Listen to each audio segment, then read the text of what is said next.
This technique is a technique to help students with dyslexia or certain reading disabilities that have trouble skimming through a passage when they are trying to find a right there answer where the answer is right there in the book or in the passage. You just take a piece of paper. I use colored paper because I like that.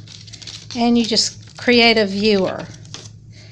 And let's say the student needs to find an answer to a sequencing question.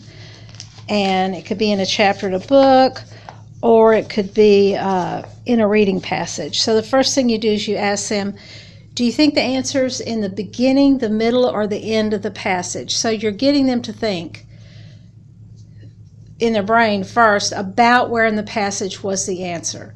So in this particular instance, let's say the student said, I think it was toward the end of the passage. And so you've created this viewer.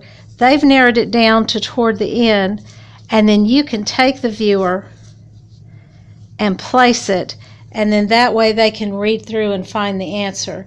They don't have to skim through the entire chapter. So this just takes a couple of seconds to make.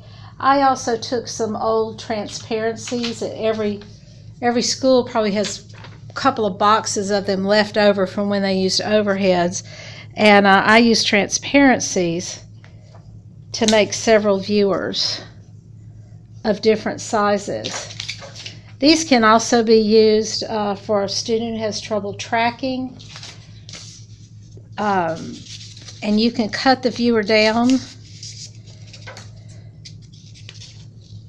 to where it would only maybe show 1 or 2 lines of text. This one's going to be a little too big, but you get the idea.